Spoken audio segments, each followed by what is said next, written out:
Amen. On va continuer notre partage sur découvrir Christ dans le livre des Actes des Apôtres.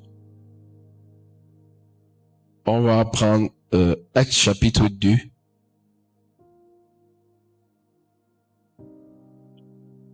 Je crois que c'est la 4e fois qu'on partage sur le thème. Et je crois que même l'éternité ne suffirait pas pour finir cette prédication. C'est juste qu'on décide d'arrêter. Donc, davantage, toi, tu peux encore fouiller. Et le but même, c'est de découvrir Christ dans tout. Que ce soit tous les passages de la Bible, que ce soit dans toute la Bible même. On doit découvrir Christ là à l'intérieur.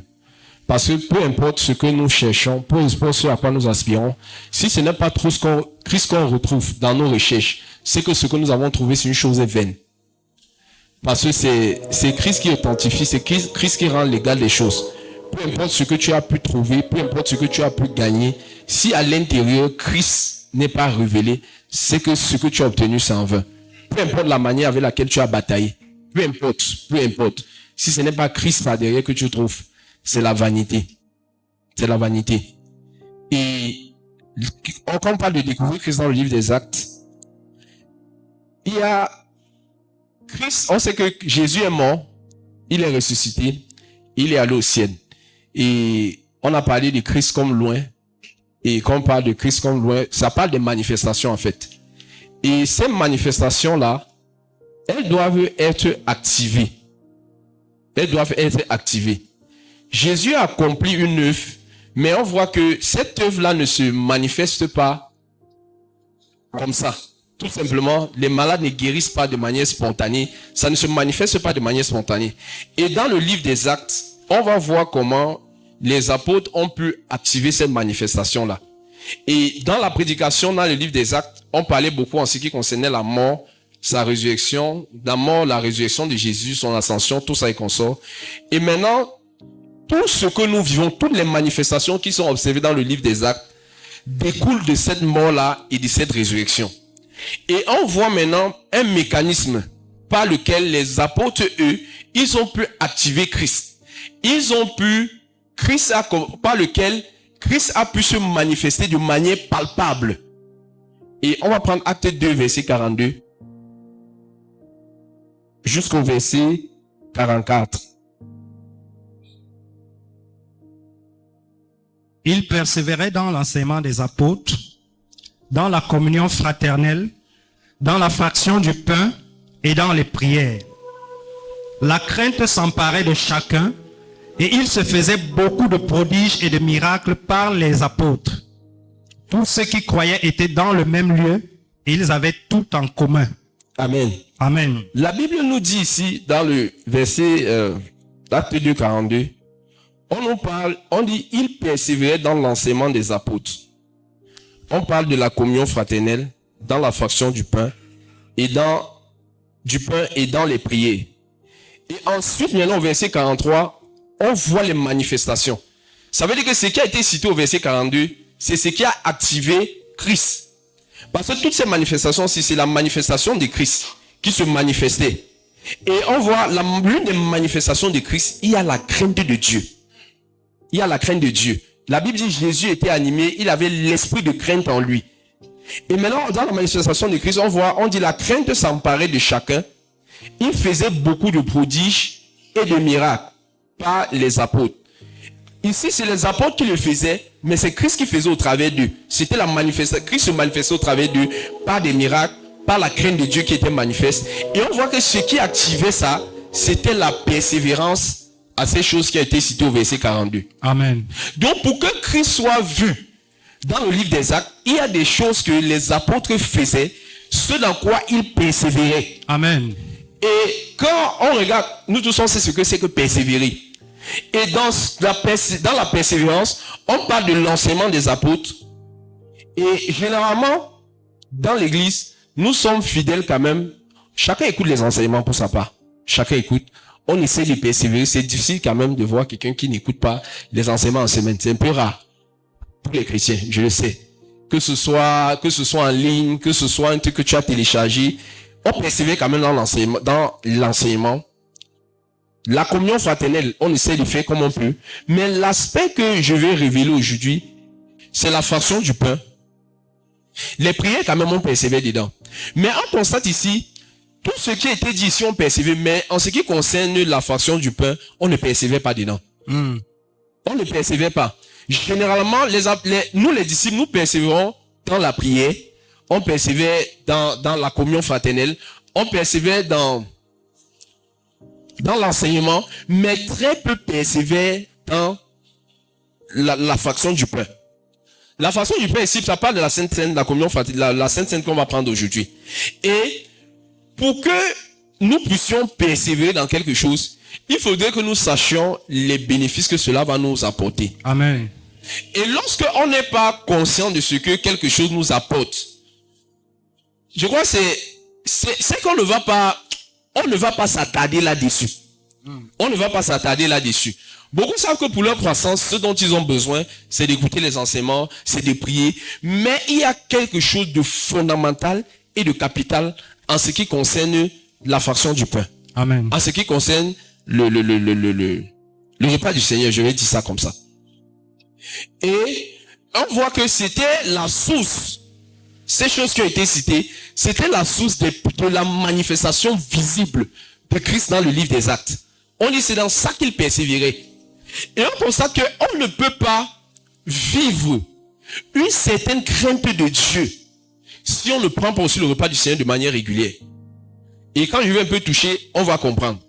Il y a certaines vertus de Christ que nous ne pouvons pas avoir. Certaines autorités même que nous ne pouvons pas manifester. Christ ne peut pas être révélé à nous, au monde, d'une certaine façon, si on ne persévère pas aussi dans le repas du Seigneur. Quand je parle de persévérer, ce n'est pas prendre le dimanche de la fin du mois. C'est le fait aussi tous les jours. Tous les grands prédicateurs que vous voyez, ils prennent le repas comme on prie tous les jours. On constate qu'on y persévérait dedans, on n'a pas dissocié. Ils le prenaient chaque jour. Amen. Que ce soit Derek Prince, beaucoup de grands prédicateurs que vous voyez, l'une des forces qu'ils ont, c'est le repas du Seigneur. Ce ne sont pas des choses nouvelles, des choses que vous ne connaissez pas. L'évangile, c'est le rappel. Amen. Ce n'est pas forcément venir enseigner des nouvelles choses, non. Je veux juste nous rappeler des choses que nous connaissons déjà. Et à l'école, ce n'est qu'un rappel. On ne change pas les cours. Hein. Quand tu arrives en 6e, c'est les mêmes cours qu'on avait donné à tes petits frères en 6e. C'est les mêmes cours que tu viens, tu écoutes et tu grandis dedans. Donc ne soyez pas choqués qu'on reprenne même une prédication le tout. Amen. Ne soyez pas choqués. Parce que le but, c'est que nous soyons transformés. À l'école, les programmes ne changent pas souvent. C'est souvent après des années qu'on vient changer les programmes. Et l'évangile est déjà établi. Il faut juste fouiller, voir et ressortir. Amen. Donc ne soyez pas... Ne vous attendez pas à ce que je vais donner des choses que vous n'avez jamais vues ou jamais entendues sur le repas du Seigneur. C'est juste un rappel que davantage, lorsque nous le prenions, que nous soyons conscients, que nous changeons d'attitude. À chaque fois que nous sommes face au repas du Seigneur. Amen. Parce que Christ aussi, la manifestation de Christ qu'on a vu dans les actes, ça dépendait aussi de ce qu'il faisait. Amen. Parce que le but n'est pas de voir Christ dans le livre des actes pour eux. C'est pour nous comment l'appliquer à nos vies désormais. Amen. Comment est-ce que Christ, au travers des actes que les apôtres ont posés, Christ a pu se manifester. Et nous aujourd'hui, quand on dit découvrir Christ dans le livre des actes, ce n'est pas aller lire que Paul a guéri les malades, c'est plutôt le fait que toi aussi, ta vie, que tu sois la continuité du livre des actes. C'est ce que même le Père a dit au début du passage. Et il avait parlé d'un frère qui a même créé une marque acte 29. Pour nous dire que le livre des actes n'est pas encore fini. Donc découvrir Christ dans le livre des actes, c'est aussi découvrir les secrets qu'ils ont découverts, pratiquer les choses qu'ils pratiquaient, les rituels qu'ils faisaient, afin que Christ soit aussi vu dans notre génération, pour que demain quand on quitte, les gens puissent aussi écrire des livres sur nous, afin que ça puisse aussi édifier la génération à venir. Amen.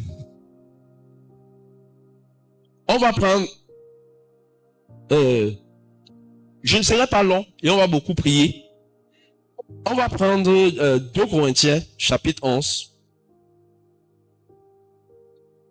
1 Corinthiens, pardon. Chapitre 11, versets 24 à 26.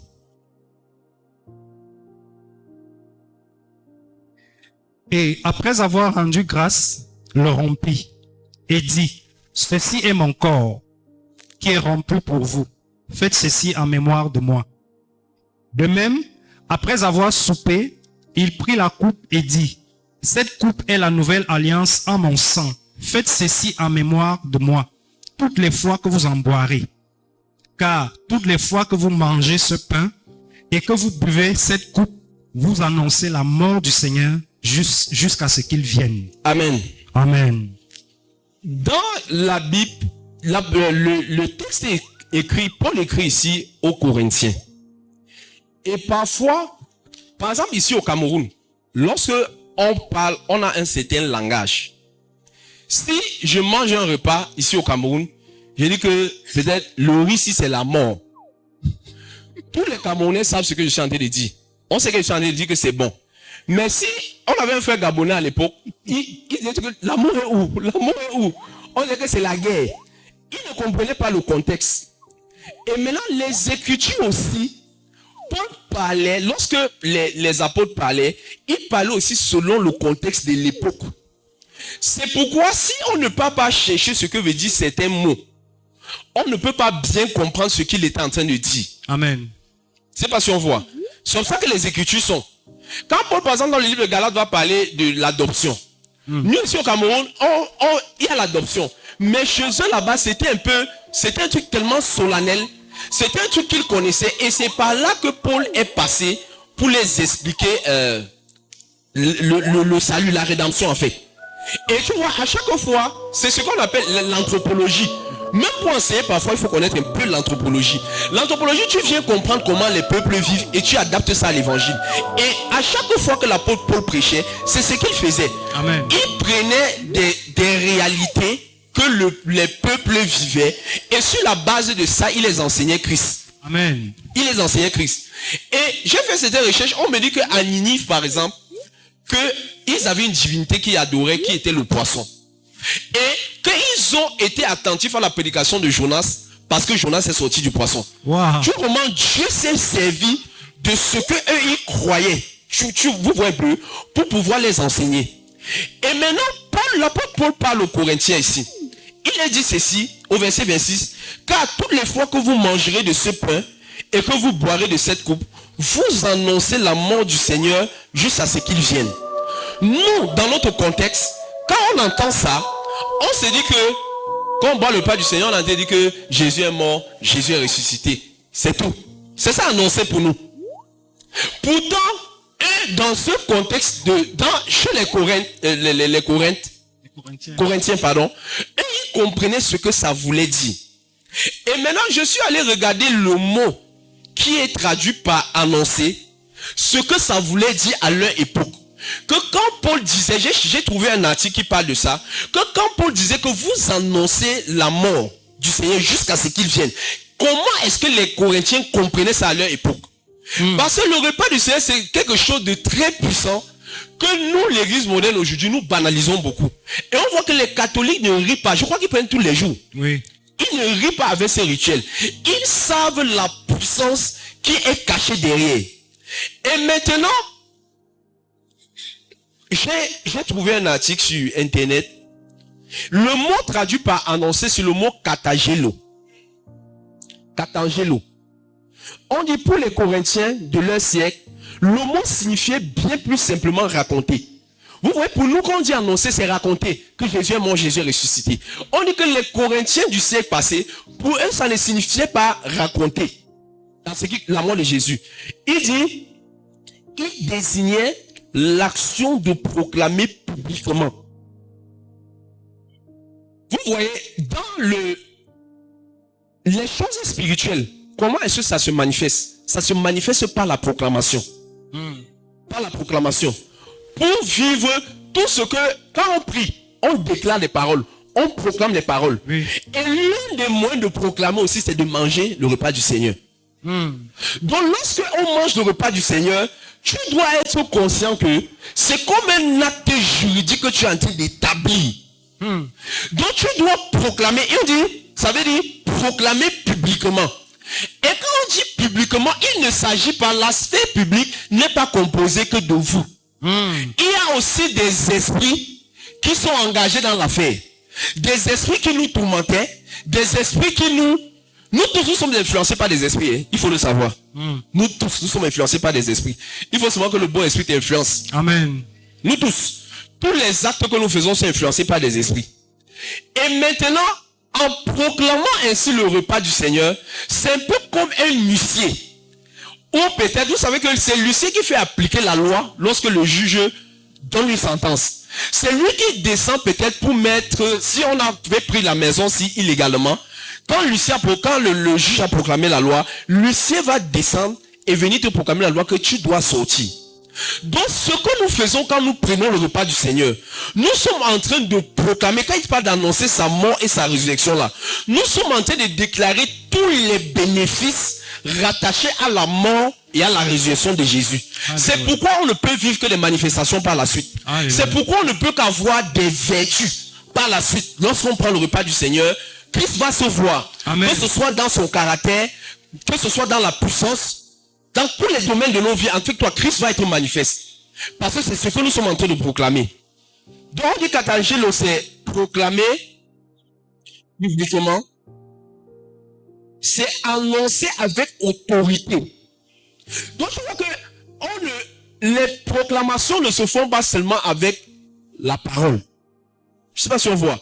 Nous, quand on dit de proclamer la parole, c'est que je brise, je prends autorité. Mais le repas du Seigneur, c'est aussi un moyen, je dis plus puissant, de proclamer la parole de Dieu. C'est plus puissant. Proclamer aussi la parole de Dieu en prenant le repas du Seigneur. Ça veut dire que pendant que je prends le repas du Seigneur, non. Vous voyez qu'on a beaucoup mal pris le repas du Seigneur. Oui. Tu dois avoir des versets en tête. Tu dois faire des proclamations pendant que tu es en train de manger. Ce n'est pas un temps de distraction. Tu dois être conscient d'un certain nombre de choses. Le Père nous a toujours enseigné que le monde spirituel fonctionne avec la conscience. Tu dois être conscient que le pain que je suis en train de prendre, c'est le corps de Christ qui a été brisé. Wow. Ça a été brisé pour mes maladies. Il a été brisé à cause de mes iniquités. Il est mort à cause du péché. C'est-à-dire que le péché ne peut plus avoir de pouvoir sur moi. Et c'est ce que ceux qui prennent le repas du Seigneur avec cette conscience-là, et ils avaient. C'est pourquoi on dit que lorsqu'ils prennent le repas du Seigneur, il a dit faites attention parce qu'il y a des gens qui sont morts. Et s'il y a des gens qui sont morts, ça veut dire que le même repas peut apporter la guérison. Ça veut dire que pendant le repas du Seigneur, tu dois proclamer ta guérison. Amen. Tu dois annoncer, c'est un acte pendant lequel tu dois proclamer les choses. Tu ne manges pas simplement. Ou bien tu dois être conscient dans ton esprit. Amen. Même si tu ne le dis pas avec ta bouche. Tu dois savoir que comme je prends ce repas-ci, voici telle chose qui est en train de se présenter. Tu es en train de rappeler au monde des esprits. C'est comme si tu actualisais ce que Christ a accompli à la croix. Alléluia. Ça rend actuel les choses que Christ a accomplies. Tu le proclames, tu le déclares pendant que tu es en train de prendre le repas. Le mot katagilo veut dire annoncer avec autorité. Publier un message de manière officielle. Ça veut dire que tu es en train de rendre officiel. Tu vois que l'œuvre de la croix peut-être dans ta vie n'est pas officielle. Tu es en train de rendre cela officiel. Est-ce que vous savez que tant qu'une loi n'est pas proclamée, elle n'a pas d'effet? Par exemple, au Cameroun, la Constitution a voté qu'il doit avoir un vice-président. Peut-être le vice-président est même déjà connu. Mais il ne peut pas se manifester. Il ne peut pas avoir d'effet tant que la loi n'est pas proclamée. Donc le repas, tu vois, il sait déjà qu'il est le vice-président. Ce sont des choses que pour faire, on t'annonce. Il peut savoir que peut-être dans sa famille, ils ont même déjà arrosé. Peut-être ils ont même déjà fêté. Peut-être il a déjà même organisé son gouvernement. Il organisait ces choses. Mais tant que le décret n'est pas proclamé officiellement et en public, il ne peut pas avoir certains privilèges. Le vice-président, selon la Constitution, après le président, c'est lui. Parce qu'il va dépasser, gouverner le président du Sénat, tout ça et consort. Tu vois que, comme après le président, c'est lui, ça veut dire que oui, le nouveau vice-président, il sera le patron de la justice, le patron de l'armée, le patron de un certain nombre de choses. Mais, pour le moment, comme ce n'est pas encore proclamé physiquement, ce n'est pas encore proclamé officiellement, il ne peut pas entrer en manifestation. Et nous maintenant, l'œuvre que Jésus-Christ a accomplie à la croix, pour que Christ soit vu, il faudrait que ces choses-là, il faudrait que ce décret-là soit proclamé de manière officielle. Amen. C'est pourquoi on dit souvent de manière officieuse. Ça veut dire que dans les coulisses, peut-être les gens savent même qu'il y a le vice-président. Mais de manière officielle, ça ne peut pas agir. Je ne sais pas si on voit. Amen. Donc le repas du Seigneur, c'est quelque chose, quand Paul parlait aux chrétiens de Corinthe, eux, ils comprenaient la puissance qui était cachée derrière. Et quand vous prenez ça, vous êtes en train d'annoncer la mort et sa résurrection. On dit, ça veut dire aussi, faire connaître une vérité importante. Et vous constatez que on fait connaître ça à qui? C'est aux esprits aussi. Amen. Ce ne sont pas d'abord aux hommes principalement. C'est faire comprendre aux esprits que vous avez été dépouillés. Amen. Vous avez été dépouillés à la croix. Vous n'avez plus d'autorité. Donc tu fais comprendre ça aussi à l'aspect spirituel qui est en train de t'entourer. C'est pourquoi, après un bon repas du Seigneur normal, maintenant, et en toi, je vais venir à ça après. Après un bon repas du Seigneur normal, automatiquement, il doit y avoir des témoignages. Mais vous savez, ce n'est pas parce que tu vas prendre le jus qu'il y aura les témoignages. Il faut que tu persévères dans le temps. Amen. Parce qu'on a parlé de la persévérance. Amen. Ça veut dire que si tu te dis que comme on a prêché aujourd'hui, tu vas prendre le repas du Seigneur, tout peut aussi changer aussi en même temps. Hein. Mais on ne peut pas exclure ce côté. Mais sinon que la réalité, c'est que on a parlé de persévérance. Pour un peu. Mais les choses aussi peuvent changer. Et je crois que aujourd'hui, même quand tu vas prendre le repas du Seigneur, certaines choses vont changer dans ta vie. Subitement. Je le crois. Subitement, comme maman Louise l'a dit. Amen. C'est subitement, tu vois. Mais maintenant, si pour toi n'a pas changé subitement, ne t'inquiète pas. Persévère dans ça. Et par la suite, le subitement là, c'est aussi la persévérance, hein, avant que ça vienne tout subitement. C'est vrai que ça vient subitement, mais c'est dans la persévérance aussi. Amen. Donc, persévère dans ces choses-ci. Ce n'est pas que tu vas prendre ça un jour et tout va aller pour le mieux. Maintenant, à chaque fois que tu le prends, tu dois être conscient. Tu dois être conscient. Et on vous dit un truc. Regardez, prendre le repas du Seigneur n'est pas difficile. Hein. Mais c'est dur. Observez. Tout le monde ici peut avoir à sa portée le pain et le vin. Mais généralement, on ne le fait pas. Vous comprenez que moi-même, qui a reçu cette instruction de prendre le repas du Seigneur, je ne l'ai pas mis en application depuis. Parce que je comprends maintenant que il y a une réalité spirituelle très puissante derrière. Amen. Parce que c'est quelque chose de simple. 1 kilo de farine, le pain que tu peux faire avec, tu peux faire même pour 1 an, si tu veux prendre chez toi seul. Mais le fruit de la vigne, c'est 1000 francs. Tu peux boire petit, tu gardes le reste au frigo. Mais vous constatez qu'on n'arrive pas à faire un truc autant banal. Je ne sais pas si on voit. C'est parce que derrière, la réalité spirituelle qui est cachée derrière, et les esprits qui sont engagés derrière, pour nous empêcher de faire ça, ce sont les esprits terribles. Dans le royaume, nous, on croit que les choses les plus compliquées, c'est où il y a les plus puissants esprits qui s'attaquent à nous. Ce sont les choses simples. Je regardais bien. Mais tu vois que ces choses simples-là sont aussi très capitales. Regardez comment les grosses choses que nous n'avons plus abandonnées. Mais regardez ces petites choses, ces petites obéissances que nous n'avons pas à mettre en application. Ce n'est pas la simple désobéissance. Derrière, c'est caché aussi des esprits que si tu n'es pas conscient de l'ampleur que cela peut représenter pour toi, tu vas banaliser toujours la chose. Quand je vois comment le repas du Seigneur, on n'arrive pas à le prendre à la maison, je suis choqué. Je dis, qu'est-ce qui nous empêche de passer simplice? Est-ce qu'on a besoin de manger un pain que tu as fait comme ça? Tu casses quelques petits morceaux. Un morceau, tu peux manger ça même sur une semaine. Mais on n'y parvient pas. On comprend que les entités qui sont cachées, ce qui est mis en jeu derrière, c'est plus puissant que ce qu'on voit avec nos yeux. Amen. Et c'est où tu comprends que ce n'est pas donc un simple repas. Oui. Parce que si c'était simple, tu devais le faire chez toi. C'est qu'il y a longtemps que tu parles. Ce que je vous dis, c'est pas nouveau. La preuve, c'est que si c'était quelque chose d'aussi simple, c'est qu'il y a longtemps que nous devons mettre ça en application.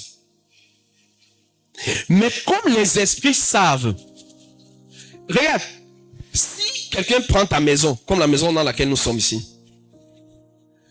si même on déclare au tribunal que la maison ne t'appartient pas, si l'huissier ne vient pas te retirer, quelqu'un peut caler là-bas pour toujours. Et maintenant, il faut que l'huissier, quand l'huissier vient souvent, c'est avec la police, il faut qu'ils viennent exercer ce droit-là. Ce qui fait que bien que tu aies une maison, bien que nous avons un héritage en Christ, bien que Christ nous ait donné tout ce qui appartient à la vie, à la piété, tant que nous n'exerçons pas cet acte-ci aussi, je n'ai pas dit que c'est pas le seul, mais c'est l'un des actes principaux. Nous ne pouvons pas jouir de cet héritage que Jésus-Christ nous a donné. Amen. Donc le repas du Seigneur, frère, ce n'est pas un jeu. Ce n'est pas une blague. Quand je méditais dessus, j'ai dit que waouh. Et regardez le retard qu'on a pris aujourd'hui. Derek Prince, qui est Derek Prince? Grand prédicateur. Il prenait le repas du Seigneur tous les jours avec son épouse. Il y a un frère, un père du côté d'Abidjan, qui m'a dit la même chose. Qui prend le repas du Seigneur tous les jours avec son épouse. Et il me dit que les vertus qu'il a commencé à développer, lui-même il est choqué. Depuis qu'il le fait. Tous les jours. Même entre vous, frères, quand vous partez, vous visitez, faites le pain. On doit même marcher avec un petit pain dans le sac. Petit jus. Frère, c'est notre rituel. Chacun doit marquer. Dès que tu es chez un frère, cherche le pain ici.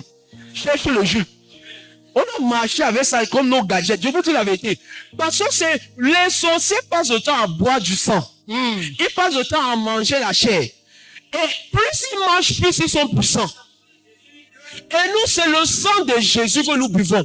C'est le corps de Jésus que nous mangeons. Imaginez le niveau d'autorité. Imaginez le niveau de puissance qu'on devait dégager. Imaginons un peu.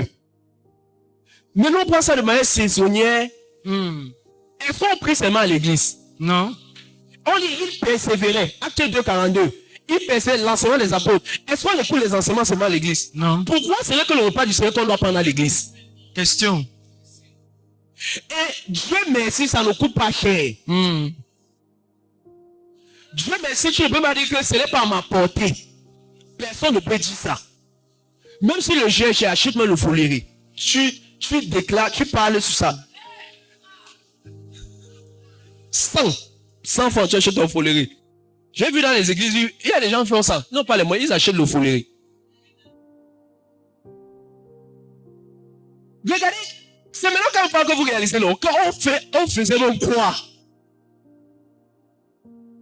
La réponse, c'est rien. Non, c'est les démons. Ce sont les esprits, en fait. Non, ce sont les esprits. Et maintenant, il y a les délivrances qui ne viennent pas par son nom de Jésus, simplement par la connaissance.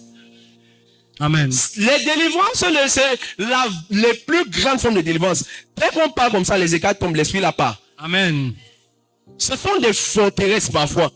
Et dès lors qu'on parle, c'est les plus hautes formes de délivrance. C'est pas d'abord sort.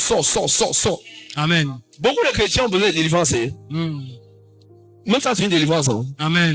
Vous ne voyez pas que la délivrance, c'est quand on dit son nom de Jésus. L'apôtre Paul nous parle des forteresses. Oui. Il y a des forteresses qui s'élèvent au-dessus de la connaissance de Christ. Et c'est pourquoi, lorsque on chasse un esprit d'un corps, si après, on dit que lorsqu'on chasse un esprit d'un corps, l'esprit s'en va dans les lieux arides, il trouve cherchant du repos. Et on dit, il revient, il retrouve la maison vide, on est balayé. Il part chercher 7 autres esprits plus méchants que lui. On dit que la condition de cet homme devient pire que la première. Si on te délivre, et que ne voyez pas esprit d'abord une possession démoniaque, ça peut être aussi de l'extérieur. Les esprits peuvent nous manipuler de l'extérieur. Oui. Posséder notre volonté, nous pousser à faire des choses qu'on ne veut pas. Et maintenant, lorsque tu obtiens une délivrance, qu'on a chassé un esprit, de l'extérieur, il peut t'influencer. Si tu n'as pas changé une nouvelle connaissance. Amen. La maison vide ici ne parle pas seulement de la réception du Saint-Esprit à l'intérieur de nous. Parce que bien que tu aies reçu le Saint-Esprit, tu peux être dans une certaine ignorance. Et des esprits te pressent. Tu fais les mêmes choses que quelqu'un qui est possédé même physiquement. Oui. Vérité. L'oppression démoniaque, c'est quelque chose qu'on néglige beaucoup là. On dit que comme on est le nouveau bébé, les oppressions démoniaques, c'est comme la possession aussi. Tu as vu comment elle délirait, non? Le fou de Gadara avec les démons en lui, elle délirait, même chose. Pourtant, c'était une oppression démoniaque. Et les chrétiens, nous, on blague beaucoup avec les oppressions démoniaques. Et il y a les oppressions démoniaques qui tombent avec la connaissance, avec des enseignements. C'est pas qu'on va te dire, sans au nom de Jésus. c'est des informations qu'on doit te donner. Amen. C'est des informations que on doit te donner. Et lorsque tu reçois ces informations-là, certaines oppressions tombent de ta vie. Certaines oppressions quittent de ta vie. Donc, et si vous observez dans le monde occulte, le rituel, il ne joue pas avec ce rituel. Vérité. Comment se fait-il que ce soit nous qui allons blaguer avec le rituel du repas du Seigneur? Donc, à chaque fois quand tu es en train de manger, ne crois pas que tu es à l'église comme tu es là. Tu es en train de parler. La Bible dit dans Ephésiens 6, verset 12, quand nous n'avons pas à lutter, on peut avoir le verset. C'est verset 13, 12. Ephésiens 6, 12, c'est ça, non? Ephésiens 6, verset 12. Car nous n'avons pas à lutter contre la chair et le sang, mais contre les dominations, contre les autorités, contre les princes du monde, les princes de ce monde des ténèbres, contre les esprits méchants dans les lieux célestes. Comment ce combat-ci se fait? Est-ce que tu peux aller lutter avec une principauté? Non, ça ne se passe pas comme ça. Tous ces esprits-ci, ils ont été vaincus par le sang de l'agneau. Amen. Ce n'est pas une guerre physique. On les vainc par la proclamation. Amen. Ces esprits-ci dont il est question. C'est pas la proclamation de ce que Jésus-Christ a accompli à la croix. Ce n'est pas une affaire de bagarre. C'est pas la lutte. C'est pas des proclamations. Leur rappeler leur état. Leur rappeler leur condamnation. Leur rappeler leur défaite. Amen. Et l'un des moyens de rappel, c'est lorsque tu es en train de prendre le repas du Seigneur avec la conscience. Pendant que tu prends le repas du Seigneur étant conscient de ce que Christ a accompli, les autorités, les principautés, les dominations, les princes du monde des ténèbres, ils reconnaissent leur position. Que toi aussi tu sais. Amen. Tu es en train d'établir que regardez ce que Jésus a accompli à la croix là. J'actualise ça dans ma vie. Tu es en train d'actualiser. Tu es en train de mettre en application. Regardez les gens qu'on amène au tribunal. On les amène au tribunal pour leur rappeler la loi. C'est pas ce qui se passe. Au tribunal, on te rappelle la loi que tu ne dois pas voler. Tu dois être sanctionné comme tu as volé. Donc c'est un rappel. La loi existe déjà. Nous savons comment il y a la constitution. Et maintenant, à chaque fois, pour les mettre à l'ordre. Amen. Je dis, comme ce sont des rebelles, des délinquants, à chaque fois, il faut les mettre à l'ordre. Il faut les rappeler. Et le rappel doit être de manière continue. Parce que si tu ne les rappelles pas à chaque fois les défaites, il y aura toujours un assaut. La Bible dit que le diable rôde. Ça veut dire de manière perpétuelle. Tu dois toujours leur rappeler que, regardez, faites attention. Vous avez été dépouillés. Amen. Vous avez été vaincus.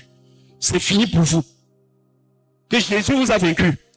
Et toutes les personnes que j'ai écouté des pères, j'ai lu des livres, qui se sont attaqués dans les combats spirituels en ce qui concerne les démons. Genre la lutte, non, j'étais chasse, j'ai fait comme ça. Toutes les personnes qui sont attaquées à ça sans s'appuyer sur Christ, je vous assure, ils ont très mal fini. Je dis toutes les personnes qui se sont attaquées sans s'appuyer sur l'autorité de Jésus pour s'attaquer aux démons, leur fin n'était pas bonne. Pour un début, ça peut marcher, vous devenez expert en chassage des démons. Est-ce que la connaissance, c'est si simplement, c'est la connaissance de Christ qui nous libère. Amen. Qui nous affranchit. Ce n'est pas la force que tu peux lutter. Sors. Oui, c'est nécessaire. Mais si ta vie, tu deviens chasseur des démons, dans ta vie uniquement, je sais pas, quand il parle chasser les démons, l'enseignement chasse les démons. Est-ce que vous comprenez ce qu'il dit? Oui. Pas l'enseignement, je dis entrer dans une lutte, dans les jeunes, dans les combats, tu vas te perdre si tu ne t'appuies pas sur l'autorité de Christ. Amen. C'est ce que Jésus a accompli. Amen. Et voici l'un des moyens de proclamation de la victoire de Christ. C'est pas la Sainte Seine. Amen. C'est pas le repas du Seigneur. Et c'est tellement négligé. Comme j'ai dit, on comprend ce qui se passe derrière. Ce sont des esprits. On nous dit ceci dans l'article que j'ai pris, que dans le monde gréco-romain, le terme pouvait être utilisé pour pour la proclamation d'un décret, d'une victoire ou d'une nouvelle officielle. Donc lorsque tu es en train de prendre le repas du Seigneur, tu es en train de proclamer la victoire. Ça veut dire qu'aujourd'hui, quand tu vas manger le repas du Seigneur, tu vas rappeler à tous tes problèmes, que tu as eu la victoire sur. Amen. En fait, que tu as eu la victoire par Jésus. Amen. Aujourd'hui, quand tu vas manger, dis à ton voisin, j'entre dans ma victoire. Ça ne sera pas un simple repas que tu vas manger tout à l'heure. Tu seras en train de manifester, d'entrer dans ta victoire. Tu seras en train de proclamer qu'en fait, la défaite a eu lieu. Et regardez quelque chose. Lorsque les décrets sont proclamés, quand le juge condamne quelqu'un, il dit par exemple à quelqu'un, je te condamne à 5 ans de prison. Il a dit comme ça, il est quitté. Est-ce que vous savez qu'il y a un mouvement qui se met autour de la personne? Regardez ce qui se passe. Lorsque tu es en train de proclamer la victoire tout simplement comme ça. Je prends l'exemple physique. Je ne sais pas s'il y a quelqu'un qui fait dans le droit ici. Oui, il y a notre soeur. C'est ça, non, ma soeur. Quand le juge proclame quelque chose, l'accusé, laisse la police vient te prendre. Les gardiens de prison te mettent les menottes. C'est la même chose qui se passe dans l'esprit. Pendant que toi, tu proclames la victoire comme le procureur, il y a des êtres spirituels qui commencent à entrer en activité. Il y a des choses, il y a des personnes qu'on commence à menotter. Il y a des sentences qui commencent à tomber. Pendant que tu es en train de proclamer la victoire, il y a des êtres que tu mets en mouvement. Amen. Ils sont là assis, ils ne peuvent pas bouger tant que le juge n'a pas parlé. Et nous sommes établis sur terre aussi comme des juges. Amen. Et ces êtres ne sont pas en mouvement. Les gardiens de prison, ils ne peuvent pas bouger. Ils sont là, ils attendent l'ordre du juge. Ils attendent l'instruction. Et depuis des années, ils sont assis dans ta maison. Ils sont en train d'attendre que tu proclames la victoire. Mais depuis toi, tu ne proclames pas. Tu ne fais que pleurer. Ils sont en train d'attendre pour entrer en mouvement. Le gardien de prison ne peut pas venir extraire le condamné sans que le juge n'ait parlé. Wow. Amen. Peu importe l'autorité que tu as dans l'armée, tant que le juge n'a pas déclaré, personne ne se met en mouvement au tribunal. C'est pas ça, ma soeur. Maintenant, toi qui es juge, depuis ta bouche est calme. Depuis tu as fermé ta bouche, tu ne prends pas le repas du Seigneur. Et ça fait que ces entités-là, qui ont été assignées pour annuler certaines choses dans ta vie, eux, ils ne sont pas en mouvement. Ils attendent ton décret. Ils attendent ta proclamation. Jesus. Ils attendent ta déclaration. Ils attendent ce que tu vas dire. Et ce que tu vas dire, ça ne vient pas de toi. Parce que le procureur, ce n'est pas lui qui a inventé la loi. Il ne fait que ce qu'on lui a donné. Wow. Et Jésus-Christ, lorsque tu proclames ce que Christ a accompli, c'est ça qui met ses esprits en mouvement. Alléluia. Amen. Ce n'est pas toi qui as inventé la loi. Ce n'est pas toi qui es mort à la croix. Il y a quelqu'un qui a déjà accompli. Tout ce que la personne a dit, c'est que toi proclames et vois ce qui va se passer. Amen. Que proclame tout simplement. Et toi, tu vas voir ce qui va se passer. Oh, le repas du Seigneur, Seigneur, aide-nous. On dit, chez les Romains, c'était la déclaration de la victoire. On dit, ce que les chrétiens, les Corinthiens comprenaient. Lorsque Paul dit, vous annoncez la mort du Seigneur, les croyants de Corinthe comprenaient que, qu'en participant au repas du Seigneur, ils ne faisaient pas seulement un souvenir privé. Ils proclamaient publiquement plusieurs vérités. Et regardez, on dit, voici les vérités qu'ils proclamaient. Ils proclamaient que Jésus est réellement mort. Et je vous ai dit que c'est vous, quand on dit Jésus est mort, ça n'a pas d'effet. Mais le monde spirituel sait ce que ça veut dire Jésus est mort. Je vous ai pris le passage de Hébreux 2,14. Que lorsqu'on dit que par la mort de Christ, il a privé le pouvoir, celui qui avait le pouvoir de la mort, c'est-à-dire le diable. Donc lorsque tu prends le repas du Seigneur, ayant la conscience que Jésus est mort, le diable sait qu'il n'a plus d'autorité dans ta vie. Donc quand on dit que c'est la mort de Christ que tu es en train de proclamer, je ne sais pas si on voit. Lorsqu'on dit que la mort de Christ est en train d'être proclamée, c'est toi qui ne comprends pas c'est le contenu de la mort. Mais les esprits comprennent. Satan sait que c'est par cette mort-là qu'il a été dépouillé. C'est par cette mort-là que mon péché m'a été ôté. C'est pourquoi il y a des vertus qui doivent sortir de toi lorsque tu proclames la mort de Jésus.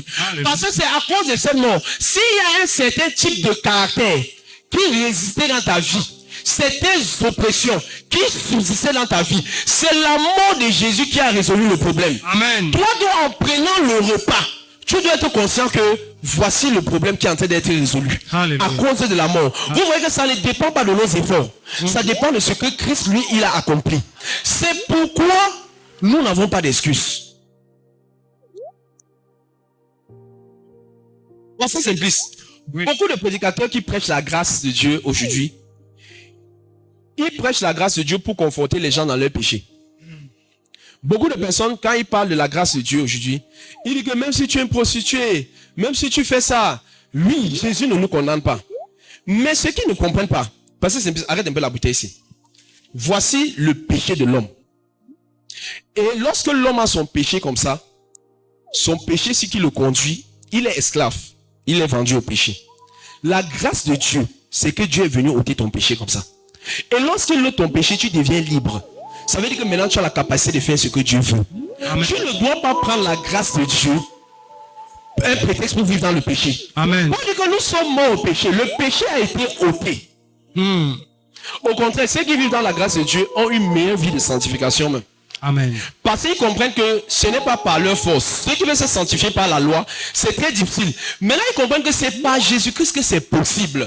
Donc, tu vas me parler de la grâce. Tu vas me parler de la mort. Et toi, tu vis un style de vie qui n'honore pas Dieu. Ce n'est pas normal. Amen. C'est que tu n'as pas connu la grâce. C'est que tu n'as pas connu la grâce. La grâce nous enseigne à renoncer à l'impiété. Amen. À renoncer à avoir un style de vie qui est agréable à Dieu. Ça permet que la vie de Dieu soit manifeste en nous, pleinement. Et il nous a donné un cœur afin que nous puissions pratiquer ses commandements. Et maintenant, lorsque tu le proclames aussi, tu dois comprendre que désormais, je peux pratiquer les commandements de Dieu. Je peux pratiquer ce que Dieu me demande de faire. Je peux obéir à Dieu. Le problème du péché a été résolu à la croix. Mes problèmes, c'était difficile. À la croix, ça a été résolu. C'est ça que tu es en train de proclamer au monde des esprits. Parce que les hommes, en réalité, ne comprennent pas ce qui s'est passé à la croix. C'est dans le monde des ténèbres qu'il y a eu des réelles répercussions. Et nous-mêmes qui sommes humains, nous ne sommes pas conscients de l'œuvre de la croix. Tout ce que nous avons vu de Jésus, que ce soit les Juifs de son temps, c'est un homme qui est venu et il est mort. Et lorsque Jésus est mort, on a dit, Paul dit, nous prêchons Christ crucifié. On dit scandale pour les Juifs, folie pour les Grecs. Mais la puissance de Dieu, salut pour ceux qui sont sauvés. On voit qu'au niveau humain, cette proclamation-ci, ça n'a pas d'abord à voir avec les hommes. Parce que si un homme entre pendant que tu prends le pas du Seigneur, qu'est-ce qu'il voit? Le jus de raisin avec le pain, avec la farine de blé. C'est tout ce qu'il voit. Mais c'est dans le monde spirituel que ça a une réelle répercussion. Quand la Bible dit que nous sommes entourés d'une nuée de témoins, vous voyez les témoins, qui sont les témoins? Question. Ce ne sont pas d'abord les hommes. Et humainement, ça n'a pas de valeur. Selon les hommes, on voit le pain, non? On voit le vin. Toi, tu nous dis que ça, c'est le sang de Jésus, comment? Toi, tu nous dis que c'est la chair, comment? Et vous croyez que même les satanistes qui mangent les gens là, vous croyez que c'est humainement comme ça qu'ils mangent les gens? Ils te transforment en quelque chose. Hein? Le poulet, la chèvre, le cheval, on monte sur toi toute la nuit. On court avec toi, tu es fatigué. Ils te transforment en quelque chose. C'est la substitution. C'est un pouvoir, c'est une capacité que Dieu donne. L'eau aussi, comme ça. Tu peux parler à l'eau aussi, ça devient le sang. Il te donne, tu bois, tu guéris. Un jour, Dieu dit à Moïse que prends de l'eau qui est dans le fleuve et quand ça va arriver sur terre, ça va devenir le sang. Qui a suivi? Qui a lu ça? C'est l'eau, non? Mais comment l'eau peut devenir le sang? Comment le jus de raisin qui est acheté à la boutique peut devenir le sang? Mystère. Ne dis pas qu'il t'explique, c'est Dieu qui sait. Nous on croit seulement. Amen. Que si je dis que l'eau si devient le sang, ça devient le sang. Je crois ça. Parce que les gens qui guérissent avec l'eau là, il faut que, la Bible dit que sans effusion de sang, il n'y a pas pardon des péchés. C'est-à-dire que quand tu bois l'eau aussi, c'est un peu de sang qu'on t'a donné. Parce que c'est pas ces métissures que nous avons été guéris. C'est le sang de Jésus qui purifie. Quand tu es malade, tu as besoin de purification. C'est-à-dire qu'il transforme ça en quelque chose que tu ne sais pas. Mais que Dieu sait. Donc j'ai dit, dans le monde gréco-romain, on a dit, Lorsque eux, voilà dans la pensée de Paul, on dit qu'il proclamait publiquement plusieurs vérités, selon lesquelles sa mort et sa signification salvatrice. Donc tu vois que si tu n'as même pas un bon enseignement sur l'œuvre de la croix, c'est même où il faut commencer pour prendre le repas du Seigneur. Tu dois méditer pleinement sur l'œuvre de la croix. Parce que c'est la conscience, c'est la connaissance que tu as là. C'est ça qui va être actif. C'est ça qui va s'activer. Tu vois un peu. Si tu n'as pas la connaissance de l'œuvre de la croix, il se peut que ton repas du Seigneur que tu prends soit un peu... Tu n'aies pas certains résultats. Vous voyez que la connaissance est la base de tout. Hein? La manifestation n'est pas dans le rituel d'abord. Et même ceux qui font les rituels, si vous voulez, même les sorciers, imiter leurs rituels. Ils ont une connaissance qu'ils font avec, qu'ils savent. C'est ça. Moi, par exemple, dans les Écritures, je sais que il y a un vent, le vent qu'on appelle le vent de l'Occident. C'est un vent que si tu fais souffler ça, tu peux provoquer le feu avec. Le vent du Nord, si tu fais souffler, tu peux parler au vent du Nord, tu peux envoyer la pluie quelque part. Mais, il y a certaines connaissances cachées que certaines personnes ont dans les villages, tu vois. Ils peuvent provoquer les incendies, ils peuvent provoquer la pluie, tu vois, en parlant à un certain type de vent. C'est tout décrit dans la Bible, c'est même pas une interprétation. Tu vois un peu. C'est décrit dans la Bible. Donc tu vois que maintenant, ça ne se limite pas à faire le rituel. Dire que le vent, mais il y a une connaissance que tu dois avoir derrière, précise et correcte, de ce que tu es en train de faire. Donc maintenant, et les Corinthiens, comme on les avait enseignés, Paul avait dit que Christ avait été dépeint, Christ avait été décrit chez eux. Parce que Paul n'enseignait pas deux choses, il enseignait l'œuvre de la croix. Et maintenant, donc, quand il devait prendre le repas du Seigneur, voici ce qui ressortait. Voilà ce que Paul les enseignait. Il devait proclamer sa mort, sa résurrection, sa mort, que Jésus est réellement mort. Sa mort a une signification salvatrice. Donc, premièrement, ça parlait de la mort de Jésus. Et ça disait que la mort de Jésus avait une signification. Voilà. Donc, la signification de la mort de Jésus, c'était le salut. Parce qu'avant Jésus, plusieurs sont morts. Et même le jour de sa mort, il est mort avec d'autres personnes. Mais la mort de Jésus n'était pas une simple mort. C'était une mort salvatrice. Amen. Donc, c'est cette conscience-là qu'ils avaient en prenant le repas du Seigneur. On dit maintenant, l'autre conscience qu'ils avaient, c'est il est ressuscité. Car on n'annonce pas la mort d'un Seigneur qui est resté dans le tombeau.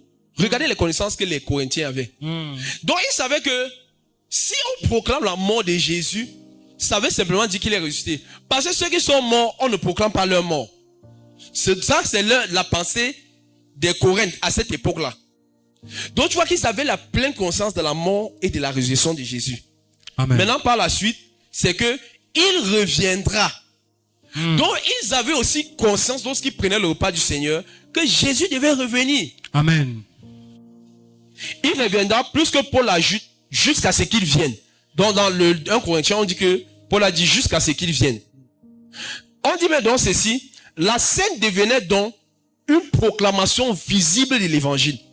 Donc, tout comme on prêche l'évangile en parlant, la sainte scène aussi devient une proclamation visible de l'évangile. Mais moi, je crois que la Bible dit que même les esprits, non, eux, ils tendent les oreilles pour écouter l'évangile. Moi, ce que je pense, c'est que la scène, c'est une proclamation aussi de l'évangile pour les esprits, au monde des esprits. Que c'est comme ça qu'ils comprennent aussi le langage. Parce que nous, en ce qui nous concerne, un païen qui arrive devant nous, on prend le pas du Seigneur, ça ne va rien lui dire. Quelqu'un qui ne sait pas, il va nous voir en train de manger. Mais si on nous dit que la scène permet la proclamation, ça veut dire que c'est en train de proclamer à quelqu'un. Oui. Et ça parle aux esprits. Amen. Ça parle aux esprits. On dit, la scène devait donc être une proclamation visible de l'évangile. On dit, la force du préfixe kata. Le préfixe kata renforce souvent le verbe ainsi que katanagelo est plus fort que le simple dit logo. On dit, l'idée est de déclarer ouvertement, proclamer pleinement, publier largement. Donc l'idée de la Sainte Seine, c'était de proclamer publiquement, proclamer pleinement et publier de manière large. Quand on dit là, c'est que ça va dépasser le contexte humain, à s'étendre aussi chez les esprits. Donc c'était ça pour eux le but de la Sainte Seine. prends un peu.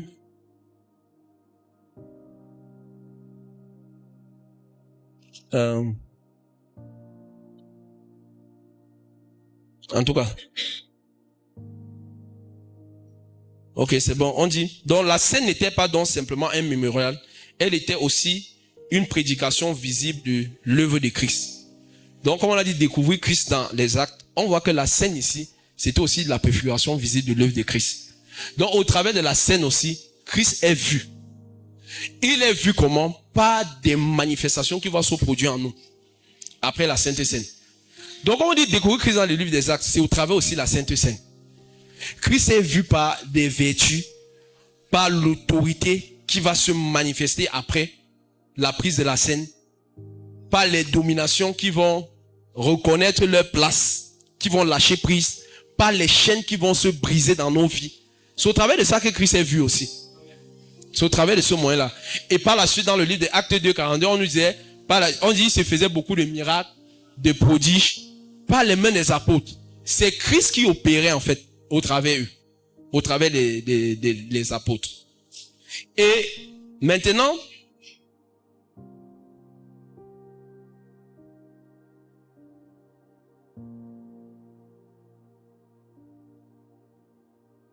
on va parler un peu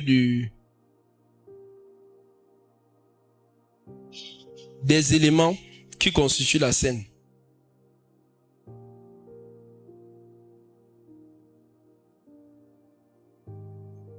On nous a parlé, dans la Sainte Seine, on a le pain, effectivement, on a le vin. Et on sait que le pain représente le corps et le vin représente le sang. Pourquoi le sang? Pourquoi le sang? Le sang, dans l'ancienne alliance, lorsque Moïse a proclamé les paroles, il a donné les paroles de l'alliance. On dit que par la suite, qu'est-ce qu'il a fait? Il a aspergé le sang. Le sang était un peu comme le sceau. Donc, c'est le sang même qui marque l'alliance, qui démontre que véritablement, il y a eu une alliance. C'était ça le sang. Et même quand Jésus, tu peux prendre le passage des évangiles où on dit, quand Matthieu 26.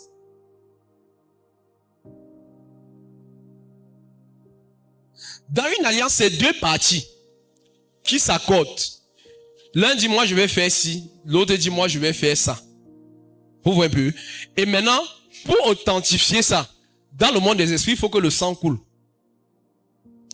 Donc, quand on dit que le sang de Jésus a coulé, c'est pour dire que, regardez, en ce qui concerne, vous voyez tous les problèmes, en ce qui concerne les dominations, les principautés, tous les problèmes de la vie là. Donc, c'est un peu comme quelqu'un dit que je jure, non? Donc, tu authentifies. Donc, un sceau pour dire que c'est légal, c'est fait. Que moi j'ai accompli. Donc une nation pour dire que non, je ne sais pas comment expliquer le thème. Je ne sais pas si vous comprenez un peu. Un sceau, vous voyez comment on met le sceau. Quand on dit que non, quand le sceau, le roi a mis son sceau, c'est irrévocable. C'est pour dire que l'alliance est arrêtée. Que ce que Jésus a accompli. Prends le passage. Matthieu 26. Vas-y. À partir du verset 26. Pendant qu'il mangeait, Jésus prit du pain et après avoir rendu grâce, il le rompit et le donna aux disciples en disant, prenez, mangez, ceci est mon corps. Il prit ensuite une coupe et après avoir rendu grâce, il la leur donna en disant, buvez-en tous, car ceci est mon sang, le sang qui est répandu pour la rémission des péchés. Il dit, car ceci est mon sang, reviens. Ceci est mon sang, le sang de quoi? De l'alliance. Et quels sont les thèmes donc de l'alliance que nous avons avec Dieu? C'est tout ce qu'on passe au temps à demander à Dieu là. La guérison, la santé, la vie éternelle, tout. Voilà pas le moyen par lequel Dieu a authentifié ça. Il dit que regardez, pour vous prouver que c'est vrai, non, regardez, je donne mon sang pour ça. Donc l'alliance est validée. Donc lorsque tu es en train de prendre la Sainte Seine, tu n'es pas en train de commander. Amen. Tu es en train de parler de cette alliance-ci. Il dit qu'il est répandu pour plusieurs, pour la rémission des péchés. Pourquoi ici, on ne parle que simplement du péché? Si le problème du péché est résolu, tous les problèmes sont résolus. Parce que tous les problèmes viennent du péché. On n'a pas dit ton mariage, on n'a pas oublié. Dis ça à ton voisin. On n'a pas oublié ta prospérité. On n'a pas oublié ta richesse. On n'a pas oublié ta famille. On n'a rien oublié. On a simplement dit répandu pour la rémission des péchés. Point final. Si on t'a sauvé du péché, on t'a sauvé de tout. Parce que tous les maux dont nous souffrons aujourd'hui, ce sont les conséquences du péché. Et Jésus ne vient pas traiter les problèmes superficiellement. Il ne vient pas couper les branches de l'arbre. Il vient traiter à la racine. Le problème de l'homme, c'était le péché. Et il dit que par l'alliance là, les péchés ont été remis. Pour dire que, dis à ton voisin, ton mariage c'est bon. La prospérité c'est bon. Si parce que vous aimez qu'on parle des choses secondaires. Voici le véritable problème. Voici ce qui a apporté la pauvreté. Voici ce qui a apporté la maladie. Voici ce qui a apporté les divisions. Voici ce qui a apporté le fait que Satan nous malmène comme il malmène là. C'est ça qui a apporté tous les problèmes que nous vivons aujourd'hui. Et Jésus, il est venu traiter ce problème à la base. Amen. Il a dit que non, je gère le problème principal. Le reste, ça va. Et quand vous voyez ça, vous dites que oh, Dieu a oublié mon mariage. Non. Chacun dit que ouais, donc Dieu est venu que pour le péché. Le salut, non, Dieu n'est pas venu que pour le péché. Il est venu restaurer tout ce que l'homme avait perdu. Tout. Si tu veux connaître ce que Jésus est venu restaurer, va voir l'homme avant le péché. Dans quel état il était. L'homme était en Éden. Il avait tout. Il ne manquait de rien. Il ne manquait de rien. Ça veut dire que comme Jésus est venu, à Éden là-bas, c'est ce qu'on appelle le plan éternel de Dieu. Dans le plan éternel de Dieu, l'homme devait dominer sur la terre. Et tu ne peux pas venir prendre maintenant la vie au milieu pour expliquer. Pour comprendre donc le problème même de la croix que Jésus est venu résoudre, tu dois voir d'abord le plan éternel de Dieu avec Adam. Il a dit domine. L'homme dominait sur toute la créature, sur toute la création. L'homme avait ce qu'il voulait. L'homme ne se cachait pas. Hein. C'est le péché qui fait l'homme est parti au fond de la terre comme ça. Hein. Je vous dis la vérité. C'est pas ce qu'on dit dans les Écritures. L'homme n'était pas caché. Et vous n'avez pas aussi constaté qu'il y a des gens qui atteignent certaines dimensions avec Dieu, les choses les poursuivent seulement. Même l'or là. À un moment, les choses ne se cachent plus. C'est le péché qui a fait l'or à lui fuir. Que la création s'est rebellée. Les animaux ont commencé à attaquer l'homme. Quand on parle de la Nouvelle Jérusalem, on dit que le lion va manger avec le cheval, les animaux seront ensemble, que l'enfant va mettre sa main dans la bouche du scorpion et il va rien faire. Les animaux, c'est le péché qui fait le chien te pousser en route. Ah, il croit qu'il blague. Vérité. C'est à cause du péché que les animaux se sont rebellés contre les hommes. Le péché a détruit toute l'humanité. La terre ne produisait pas les ronces. Quand on parle des ronces, qui a vu les ronces? Tapez même sur internet, vous voyez. Quand on dit que la terre produit les ronces, tu vois l'épine qui était sur la tête de Jésus, non? C'est un type d'herbe là, c'est comme l'épine là, qu'on voit dans les films là. Donc, genre, tu ne peux pas travailler dans les ronces. Donc, c'est que spirituellement, tu es que bloqué. Donc, je dis que les ronces, non? Après, vous tapez sur internet, vous voyez un champ avec les ronces. Donc, la Bible, quand les termes qu'il utilise, c'était fort. L'homme, non. Et c'est le péché qui a apporté tout ça. La terre a été maudite. Maintenant, dans l'alliance-ci, comme on dit que l'alliance-ci, la terre ne doit plus te produire les ronces au nom de Jésus. Amen. Pendant que tu prends le repas du Seigneur, tu rappelles aussi à la terre que terre, à cause de l'alliance dans laquelle je suis, tu ne peux plus me produire les ronces. Amen. Tu ne peux plus me produire les épines. Parce que Jésus a porté la couronne d'épines sur sa tête. Tu dois, donc le repas du Seigneur, ce n'est pas simple comme ça. Ça touche à tout ce que Jésus, c'est cette alliance dont il est question. Toutes les conséquences que le péché a apportées dans ta vie. Lorsque tu es en train de prendre le repas du Seigneur, tu es en train de résoudre ces problèmes. Amen. Ton problème de colère est résolu. Lorsque tu proclames, tu dis à la colère que tu n'as plus d'autorité sur moi. Tu n'as plus. Ton problème d'insoumission est résolu. Lorsque tu es en train de prendre le repas du Seigneur, tu lui rappelles que tu n'as plus. Ton autorité elle est finie. Ta stérilité réglée. Tu rappelles que je ne peux plus être stérile. Parce que c'est le péché qui a apporté la stérilité. Amen. Et on vous dit, bien aimé, regardez. chacun doit se battre avec Dieu. Doit se battre pour connaître Dieu. Il y a des problèmes dans nos vies que Dieu ne permettrait pas qu'un homme nous aide. Vous voyez les enseignements comme ça, c'est pour résoudre certains problèmes que vous passez le temps à expliquer aux hommes de Dieu qui ne vont jamais résoudre. Et la génération-ci, elle est, je le dis comment? Vous vous attendez aux hommes. Nous, quand on nous a prêché l'évangile, c'était pas comme ça. Quand j'écoute l'évangile, dans les 2000, avant ça, en 2011, j'avais là commencé à écouter, mais je m'engage bien vers les 2014, 2015, comme ça. En 2015, c'est où je pars d'une assemblée pour ma première fois. Après ça, je quitte l'assemblée, je pars fréquenter à l'ouest. Je suis là-bas seul. J'étais nouveau converti. Mais le peu de temps que j'étais resté à l'assemblée, on m'avait parlé de Jésus et Jésus seul. Notre père là-bas à l'époque, c'était un frère que j'aimais beaucoup. Il nous disait que même si tu es seul dans le désert, avec Dieu, tu vas t'en sortir. Amen. Ce qui fait que, et il n'y avait pas la facilité à communiquer. 2015, je n'avais pas l'Android, je n'avais pas WhatsApp. Il n'y avait pas la facilité à appeler les gens n'importe comment. Aujourd'hui, je suis dépassé. Tout ce que vous faites, vous appelez les gens. Je dis tout. On te pose la question sur tout. Tout. C'est très dangereux. Vous n'allez pas aller loin. Je vous dis, si vous continuez comme ça, c'est que vous n'allez pas aller loin. Il y a des délivrances qui ne vont venir dans vos vies que quand vous allez chercher Dieu vous-même. Amen. Dieu veut vous communiquer ses secrets. Et Dieu veut que chacun d'entre nous ait un message. Parce que quel sera ton message? C'est moi ce qu'on t'a dit. Et pour avoir un message avec Dieu, il faut que tu sois passé par un certain nombre de choses. Et tu aies trouvé la clé que tu pourras communiquer aux autres. Sinon, ta vie ne va pas édifier les gens. Si on passe de temps à t'aider, tu n'auras pas de message. Quand je dis ton message, c'est ton témoignage. Je ne dis pas prédication. C'est des aspects de la vie des personnes que si tu les rencontres, tu leur dis que regarde, tu vas sortir de cette situation. Parce que je connais la clé. Tu vas lui expliquer que souvent ça fait comme ça. Il va croire que tu as peur de connaissance. Mais c'est parce que Dieu tu connais comment ça se passe. C'est pourquoi certaines choses que vous courez, vous demandez la solution. Vous ne constatez pas que quand on vous dit vous n'êtes pas satisfait. Vous voyez l'insatisfaction là, non? Ce n'est pas que l'homme de Dieu ne connaît pas ou il ne comprend pas. Dieu veut que tu cherches. Amen.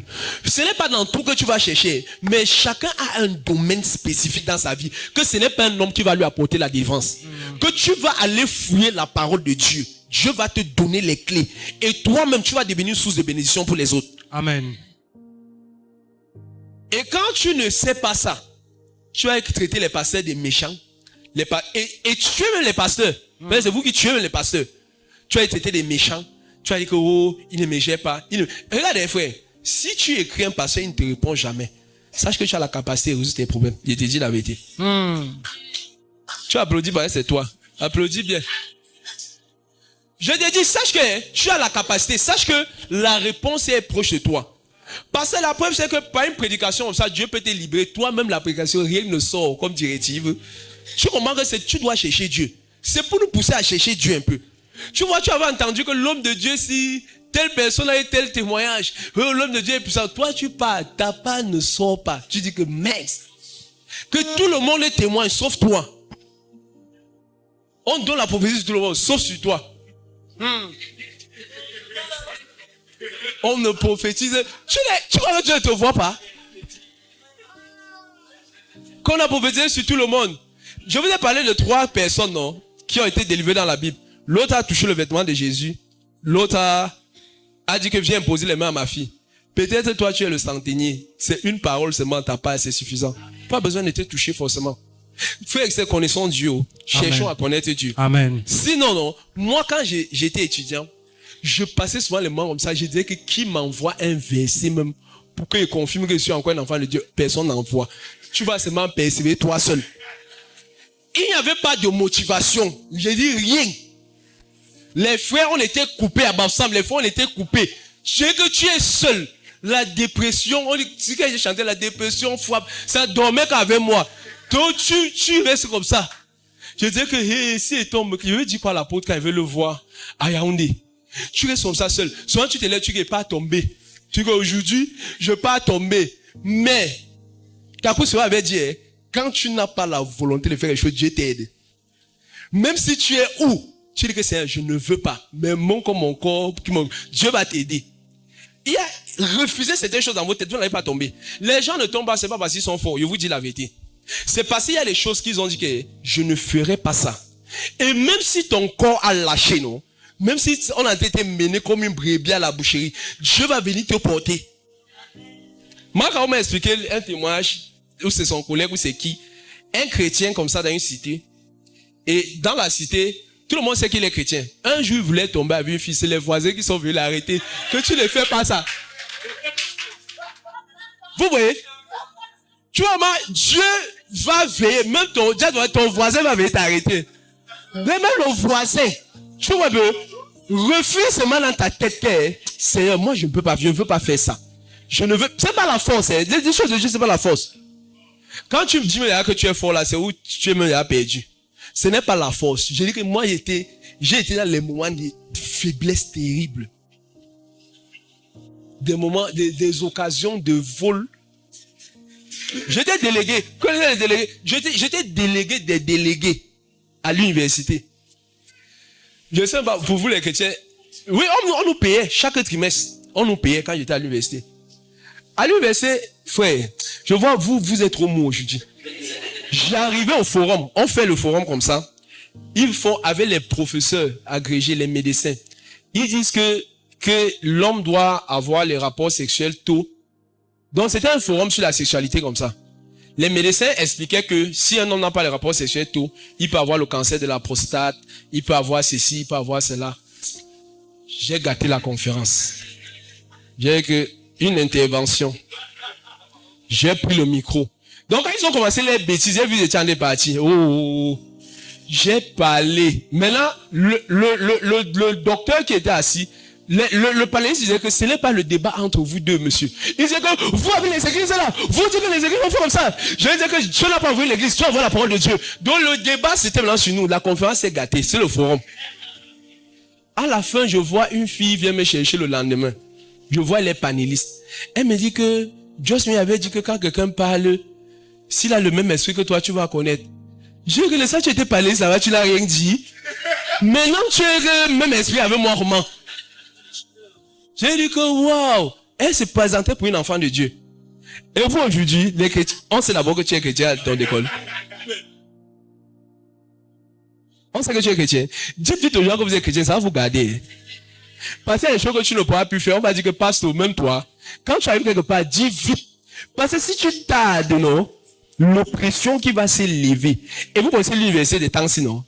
Il y a que je vois le feu. Donc, tu es là, tu veux t'incendier toi-même. Tu dis que Seigneur, l'incendie nous attrape. On ne brûlait pas, on était incendiés. Et aujourd'hui, on vit quoi, frère? Non, cherchons Jésus. Attachons-nous à Jésus. Pas à un homme. Attachons-nous à Jésus. Dieu a la capacité de nous fortifier. Dieu a la capacité de nous aider. Parle, c'est que ça concerne quelqu'un. Et c'est pour t'encourager. Attends-toi à Jésus. Ton père ne sera pas toujours là. Les frères ne seront pas toujours là. Tu peux quitter si tu pars fréquenter ailleurs. Tu peux quitter si tu pars fréquenter en Europe. Et le problème ne sera pas que tu seras parti. C'est que tu n'étais pas sur un bon fondement. Ton fondement doit être Jésus. Tu ne dois pas vivre en fonction des hommes qui me suivaient là-bas. Ils pouvaient faire tout ce que je voulais. Il n'y avait personne. Et aujourd'hui, vous menacez même les gens à l'église, de quitter même l'église. J'entends même les chrétiens, vous pouvez venir ici pour nous, pardon, ne venez plus. Vous nous menacez même que je vais quitter l'église. Et tu vas là à l'enfer si tu quittes l'église. Non, fais tout pour être attaché à Jésus seul. Amen. Que peu importe, parce que quand vous êtes attaché aux hommes, si quelque chose arrive, ça va tuer aussi votre foi. Moi, notre ancien leader, je ne savais pas qu'il pouvait mentir. Je croyais en lui. Donc, tout ce qu'il disait, je croyais. Donc, tellement avait vu Dieu l'utiliser puissamment, non? Mais quand il a fait les dérives, non, c'est que tu quittais la foi. Mais tu dis, comment un homme comme ça peut faire ça? Je ne croyais pas en ce qu'on disait de lui. Je ne croyais pas. Je croyais qu'il mentait pas, il ne pouvait pas mentir à cause des connaissances de Dieu qu'il avait. Donc, attachons-nous à Jésus, s'il vous plaît. Donc, voici le repas du Seigneur. On dit, c'est par ce canal-là. J'étais en train de parler du sang. J'ai dit, le sang de Jésus gère tous les problèmes. Tu vois tous les problèmes que tu as, colère, tout. Ce n'est pas que va te débrouiller. Tu t'appuies sur le sang de Jésus et tu obtiens la délivrance. Donc, quand on dit qu'on a été la rémission du péché là, c'est que tout problème que tu as par le sang de Jésus, ça a été résolu. On dit, ceci est mon sang de l'alliance qui a fait quoi? Qui est répandu. Et Jésus n'était pas encore mort. C'est ça, non? Oui. Qui est répandu pour plusieurs, pour la rémission des péchés. Donc, pour te dire que, avant même que tu ne naisses, même avant que Jésus ne meure, non? Son sang avait été répandu. Donc, tu n'as pas d'excuses, hein. On n'a pas d'excuses. On n'a pas d'excuses. Amen. Donc maintenant, quand tu prends la Sainte Seine, tu dois être conscient de ça. La Sainte Seine ne vient pas résoudre seulement les peurs et les démons, même ton caractère. Ça peut changer ton caractère aussi.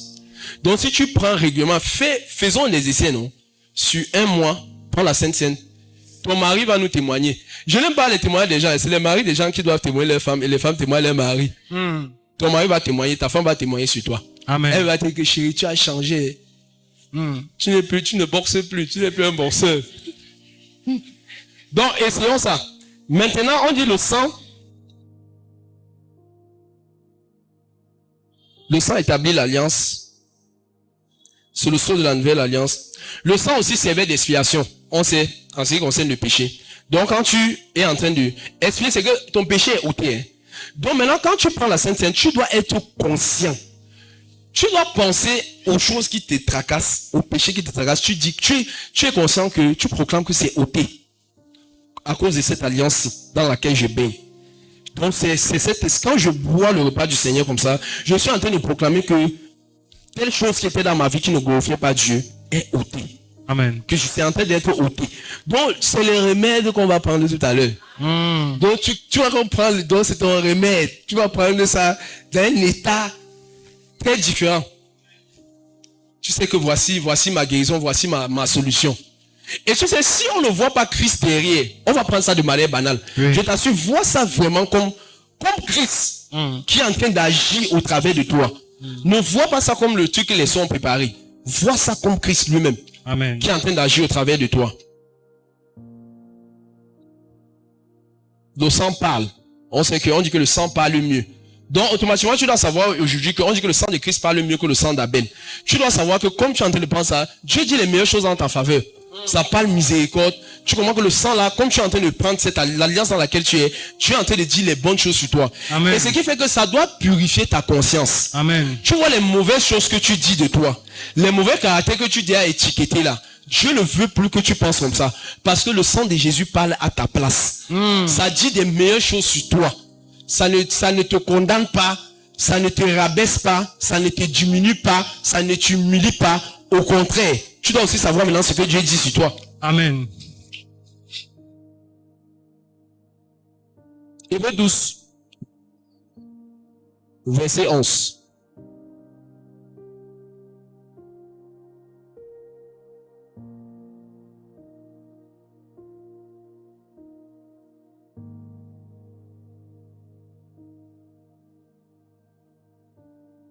Hébreux 12, verset 11. Il est vrai que tout châtiment semble d'abord un sujet de tristesse. Et non, c'est 24. Ils l'ont vaincu. Ils l'ont vaincu à cause de Apocalypse 12, 11, pardon.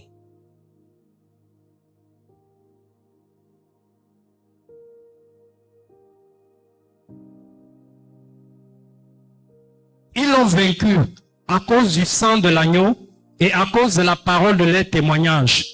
Et ils n'ont pas aimé leur vie jusqu'à craindre la mort. Amen. Amen. On dit, ils l'ont vaincu à cause du sang de l'agneau. C'est à cause de cette alliance-là. Et on en a parlé, plus on parle du diable qui a été renvoyé sur la terre, quand tu lis le passage avant. Et on dit maintenant que, voilà comment on a vaincu Satan. Par le sang de l'agneau. On ne vainc pas Satan en priant beaucoup. Je ne sais pas si vous comprenez. Je ne parle pas contre la prière. On ne vainc pas Satan si ces vérités ne sont pas établies. Toutes les prières que tu fais n'auront pas d'effet. Amen. On ne vainc pas Satan parce qu'on jeûne. On ne vainc pas Satan parce qu'on prie beaucoup. Et je te dis que le jeûne et les vertus peuvent t'amener à vivre certaines expériences spirituelles. Mais ce n'est pas vaincre Satan forcément. Tu peux manifester la puissance à cause de certaines choses que tu as dégagées par le jeûne, par la prière. Mais il y a des vertus que tu n'auras pas. Des Christ que tu n'auras pas. Et plus tard, Satan peut t'avoir avec l'orgueil. Satan peut t'avoir avec un certain nombre de choses. On dit, ils l'ont vaincu à cause du sang de l'agneau Et quoi? Et à cause de la parole de leur témoignage. Donc voilà le mécanisme. Donc pendant que tu es en train de prendre la Sainte Seine, tu es en train de déclarer aussi cette victoire-ci. Amen. Donc c'est une manière de proclamer devant les esprits, leur annoncer cette défaite aussi. Donc tu dois être très conscient. C'est la conscience qui va jouer. Ça va se jouer par la conscience. Tu dois être conscient que regarde, on l'a vaincu à cause du sang de l'agneau. Et voici le sang que je suis en train de boire ici. Automatiquement c'est la victoire assurée. Automatiquement c'est la victoire assurée. Quelles que soient les circonstances, quelles que soient les situations. Il n'y a pas un problème que le sang de Jésus n'a pas résolu. Et d'abord, tu dois te dire qu'il n'y a pas, dis-moi ça à ton voisin. Il n'y a pas un problème que le sang de Jésus n'a pas résolu. Parce que quand les gens t'expliquent leur problème, non, tu attends qu'il explique maintenant le problème. Donc, tu ne vois pas d'abord le problème. Il croit qu'il a le dernier problème de la terre. Je minimise les problèmes. Non. Mais le sang de Jésus minimise nos problèmes. Je ne sais pas si on comprend. Un jour, Dieu a dit à Abraham, y a-t-il quelque chose qui soit difficile à Abraham? Nous, pour les hommes, non. Nos problèmes peuvent être graves. Hein. Très graves. Mais, si on marche selon le standard du sang, il n'y a pas quelque chose qui effraie Dieu. Il n'y a pas quelque chose qui est difficile à Dieu de résoudre. Devant nous, je dis bien devant nous les hommes, c'est un cas grave. C'est une situation critique. Rien n'est grave à Dieu. Rien n'est difficile à Dieu. Quand on dit difficile, quand on dit que rien n'est difficile, ça veut dire qu'il fait tout facilement. Hein? Parce que tu peux faire quelque chose mais avec difficulté. On dit que rien. Il a dit ça à Abraham. Qu'il y a-t-il quelque chose qui me soit difficile? C'est non. Dieu ne fait pas des choses avec difficulté. La chose qui a été pénible, c'était l'œuvre de la croix que Jésus a supporté. Mais il l'a fait. Il n'y a pas quelque chose que Dieu peut donner à un homme, c'est Dieu pour lui. Ce n'est pas difficile. Rien. Voiture. La voiture, c'est quoi? Le mariage. Dieu peut envoyer ton mari maintenant que tu te maries lundi. Dieu peut faire ça. Oui. Rebecca s'est mariée comment? Son mari, elle avait vu le mari, on l'a seulement prié, à mener. Donc, c'est pas difficile. Le mari n'est pas dur. Parce que quand tu commences à calculer dans l'assemblée, si je ne vois pas les frais de ma tranche d'âge, papa, ça c'est le corps de Christ ici. Un jour, quelqu'un va se lever comme Abraham. Il va comme le serviteur d'Abraham. Mais le frère Patrick nous avait expliqué que quelqu'un s'est marié comme ça dans Macao. Quand un frère est venu d'un pays comme ça, on lui a dit que toi, tu veux épouser la sœur ici. Il a dit que oui, c'est pour ça qu'ils sont mariés, venaient d'un pays. Tu peux te marier comme ça, mais c'est pas le standard. En fait, on ne peut pas limiter Dieu. Le sang aussi représente la vie. Dans le livre de Lévitique, on disait que la vie est cachée dans le sang. Et lorsque le sang de Jésus a été répandu, le sang de Jésus coule en nous. Est-ce que vous savez ça? C'est une réalité que si on a la compréhension de ça, pasteur, c'est que nos vies vont changer. C'est que les maladies vont disparaître dans nos corps. Je vous dis la vérité. Le sang de Jésus, prends le passage, c'est quoi? C'est 1 Jean, qui dit le sang de Jésus nous purifie. C'est 1 Jean, je crois. Le sang de Jésus coule en chacun d'entre nous. Et quand il y a un somme qui dit par sa vie, nous avons la vie. Jésus, quand on dit que Jésus nous a donné sa vie là, la vie est cachée dans le sang. Le sang, c'est l'âme. Ça veut dire que Jésus nous a donné son sang. Il y a un type qui a chanté, mais souvent ça sur mon statut, que venez prendre mon sang, apporter à l'hôpital, mon sang va écrire Jésus. Il y a le sang de Jésus, dans le sang si qu'on a comme ça, il y a le sang de Jésus dans Seigneur, donne-nous de croix. Et vous savez que Jésus, comme le sang de Jésus, on dit qu'il a porté toutes les maladies. Vous voyez un peu? Les maladies n'ont pas pu infester son sang. On n'a jamais dit que Jésus a le palu, Jésus a les maux, les têtes. Jésus a voué toutes les maladies qui existent dans l'humanité. Le sang là n'a pas pu corrompre le sang de Jésus, parce que c'est la vie. Et chez les Hébreux, on dit que tout ce que la divinité touche est guéri. Je ne sais pas si vous comprenez. La divinité ne peut pas être souillée par quelque chose. Jésus va dire aux gens, qui de vous peut me convaincre de péché? Personne. Tout ce que la divinité touche est guéri. Et le sang de Jésus, toute maladie à son contact va mourir. Amen. Même la mort elle-même a testé. Ça, la mort est morte. Je vous dis la vérité. Lorsque tu rencontres le sang là, non, tout ce qui était mort, ça ne peut pas. Rien ne peut résister. Les bactéries, Jésus a porté toutes les maladies, c'est ce qu'on ignore. Hein? On dit qu'il était tentant en toutes choses. Il n'a pas cédé. C'est pourquoi on a la victoire sur toutes choses. Les maladies, tout cancer, tout ce que tu imagines. Jésus a porté ça. Et il n'a pas manifesté la maladie. Amen. Ça veut dire que même s'il y a quoi dans ton corps. Non, Jésus n'avait pas eu les symptômes. Mais on a dit que les gens étaient mal. Sauf Jésus. On n'a pas dit que Jésus avait la fièvre, le palu, la typhoïde. Mais tout ça était en lui. Mais le problème, le sang qu'il avait là, c'est la vie. Ça ne peut pas être... Vous voyez souvent, il y a une scène là. On prend les gobelets, on met le péché, on met Jésus. Certaines expériences que les gens font. Quand on prend Jésus, on verse dans le péché, ça devient propre. Ça devient blanc. Quand on prend maintenant... Je sais pas si quelqu'un a vu l'image là. Vous voyez que Jésus, rien ne peut le souiller. C'est ça, tout ce qui vient en lui, non? Non, ça meurt. La mort vient, la mort trouve sa mort. La mort de Jésus a marqué la mort de la mort, hein. Non, il vous dit. La mort de Jésus, on dit, prends Hébreux 2,14. C'était la mort de la mort. La mort a trouvé sa mort en Jésus. C'est pour ça que tout ce qui voulait te tuer va mourir ce matin. Pendant que tu ne pas le Seigneur, tout ce qui est venu te tuer doit mourir. Ça doit trouver sa mort parce que ça va rencontrer le sang de Jésus. Hébreux 2,14. Ainsi donc, puisque les enfants participent au sang et à la chair, il y a également participé lui-même, afin que, par la mort, il anéantisse celui qui a la puissance de la mort, c'est-à-dire le diable. On dit, il a anéanti quoi? La mort. Jésus a anéanti la mort. Anéanti, c'est le tuer. Celui qui a la puissance de la puissance de la mort, non? Le diable ici, celui qui a la puissance de la mort, c'est-à-dire que c'est lui qui porte la mort. C'est lui la manifestation de la mort. Et on dit maintenant que par la mort de Jésus, sa mort a d'abord tué la mort. C'est fini avec la mort. C'est ça que vous comprenez. Celui qui a la puissance de la mort, non? On a éteint la mort là. Parce que ce que le diable paie avec, c'est quoi? C'est la mort. C'est la mort qui est manifeste. C'est la mort qui publie. On dit le voleur ne vient que pour dérober, égorger et tuer. Mais on dit que la mort de Jésus là, ça tue la mort. Donc je déclare sur ta vie, toute mort aussi violente, aussi puissante, qui s'attaquait à toi à cause du sang de Jésus, meurt maintenant au nom puissant de Jésus. Amen. Ce n'est pas à cause de nous. Ce n'est pas à cause de toi. C'est à cause du sang de Jésus. À cause de sa mort. Et nous allons proclamer tout à l'heure ça dans le repas du Seigneur. Amen. Donc quand tu vas prendre le repas du Seigneur, pense à tes situations qui ne changent pas là. Pense aux démons aux situations qui se répètent dans ta vie, dans ta famille. Et déclare qu'à cause de la mort de Jésus là, c'est fini. C'est terminé.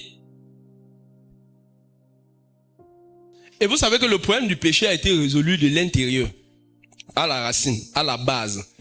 La Bible dit de Jean-Baptiste dit de Jésus que voici l'agneau de Dieu qui ôte le péché. Tu vois, le péché était logé, c'était dans notre esprit. Et Jésus est venu là-bas ôter ces choses. Et c'est pas son sang qu'il a laissé couler là-bas. C'est sa vie en fait qu'il nous a donné. Quand on dit que Jésus nous a donné la vie, c'est son sang. Dans son sang là, il y a la vie, dans son sang il y a la guérison. C'est pour ça qu'on dit que c'est pas ces métissures que vous avez été guéris. Amen. Donc lorsque tu penses à guérison, pense au sang de Jésus qui a coulé. Ne pense pas d'abord à prier fort. C'est sur la base de son sang là. Amen. Que la guérison. Que son sang là. Quand on parle purifier là, ça veut dire, la maladie c'est comme une forme de putréfaction, non? Oui. Et maintenant le sang de Jésus, ça vient, ça purifie. Ça purifie tous les domaines. Et le sang de Jésus, la bonne nouvelle, ça ne purifie pas que les gens. Ça purifiait les choses. Tous les ustensiles du temple avaient été purifiés. Oui. Les gens se sont rebellés contre Moïse. Ils ont pris les ascensoirs. On a demandé d'allumer le feu. Les rebelles. Lorsqu'ils sont morts, on a dit que, on a demandé de ne pas jeter les choses là. De prendre et de faire certains trucs pour le tabernacle, que ça reste là-bas. Parce que ça avait foulé un lieu saint. Je vous dis, il y a des atmosphères, des choses que si tu rencontres, des lieux où tu es, ce n'est pas seulement toi qui vas être affecté, même tout ce qui est sur toi. Des rencontres que si tu as, je dis que tout ce qui est sur toi va être infecté. Oui. Pourquoi les apôtres pouvaient envoyer un mouchoir et ça chassait les démons? Ça ne fait pas une doctrine, mais il dit que ça peut arriver comme ça. Par exemple, j'ai observé un truc chez moi. Quand je veux méditer, si je m'assois sur la table et sur la chaise comme ça, je ne vais pas méditer longtemps, le sommeil va m'attraper. Mais, quand je m'assois sur le canapé, tu vois, je médite longuement. Qu'est-ce qui se passe? Il y a une période, je priais que sur le canapé là. Quand j'étais dans mon ancienne maison à soi. Et c'est comme si quand je m'assois là-bas, c'est le constat que j'ai fait depuis un certain temps. Et même chez vous, non? Oui. Il y a des endroits, des pièces, Vérité. des atmosphères que vous avez créées. Certaines activités spirituelles sont plus faciles. Vérité. Observez bien. C'est vrai, on adore Dieu en esprit en vérité, non? Mais regarde, même la maison, c'est comme on prie ici. Si on sort ici, fais la boîte de nuit avec ça, tu vas voir, ça ne va pas donner. Mais si tu veux le commerce, toi, ton commerce va bénir sans que tu ne saches comment. Il y a un homme de Dieu, on dit que certains cas de délivrance, il dit aux gens qu'allez le mettre dans ma voiture. C'est pourquoi tout ce qu'on a doit être consacré. Et dans l'ancienne alliance, c'est pour ça qu'il dit le sang, ça ne se limite pas à consacrer, ça ne met pas les choses seulement à part. Nebuchadnezzar, le fils de Nebuchadnezzar, il a touché les instruments du temple. Ce sont les choses que le sang avait été aspergé dessus. Et lorsqu'il a bu avec les prostituées, avec ça, on dit qu'une main est apparue et a écrit sur le mur. Pourquoi les hommes de Dieu donnent leur babouche aux gens? Les gens tombent sur l'onction. Ils donnent leur mouchoir aux gens. Les gens tombent sur l'onction. Les gens sont guéris. Ce n'est pas seulement toi qui es à part, même tes habits sont mis à part. C'est pourquoi tu dois faire attention à tout ce que tu fais, à ce que toutes tes choses sont consacrées. Tant que ça te touche, ça devient consacré. Et tu dois être conscient de ça. Amen. Que comme toi tu es consacré, non, ce qui t'appartient aussi est consacré. Amen. Ta voiture est consacrée, ta maison est consacrée, tes habits sont consacrés. Il y a certains cas, tu vas voir, même le vol. On vole chez tout le monde. On ne vole pas chez toi. Les gens sèchent les habits. Tes habits sont consacrés. On vole les habits de tous les voisins. On ne vole pas ta part. Et même si on volait ta part, il faut parler à tes habits là. Que mes habits sont consacrés. Personne ne doit toucher à mes choses ici au quartier. Nos choses appartiennent à Jésus. La consécration ne sait pas, le sang de Jésus n'a pas agi que sur l'homme, ça agit sur tout le cosmos. Amen. Parce que c'est toute la terre qui a eu besoin de délivrance. Le péché de l'homme, comme je vous ai dit, les animaux se sont rébellés. C'est toute la terre, c'est toute l'humanité qui a été souillée. Même jusqu'au ciel. Hébreux 9, on nous dit qu'il fallait sanctifier même les choses dans le ciel. Le péché, que ce soit le péché de Satan, le péché de l'homme, ça a tout souillé, ça a tout souillé. Toute l'humanité a été renversée. Donc c'est bien plus profond que ça. Ta chaise au bureau, quelqu'un vient s'asseoir ça pour faire les choses bizarres, c'est qu'il doit retourner vers son créateur, non? Et on doit parler à nos choses. Je vous dis la vérité. On doit consacrer ce qui nous appartient. Moi, j'ai pris mes habits, j'ai prié sur ça. Déclarer les paroles sur mes habits. Parler sur tes choses. Amen. Tu vas voir, ça va jamais se perdre. Même se gâter. Tu vois, ça ne se gâte jamais. Les gens n'ont pas les voitures, ils passent le temps à se gâter. Après la prière, tu vois, la voiture ne se gâte plus. Je vous dis la vérité, j'ai dit, tout doit être consacré. Tout ce qu'on a, on doit avoir la conscience que ça doit être consacré à Jésus. Amen. Si tu as rester ta part va venir. Panne par-ci, panne par-là.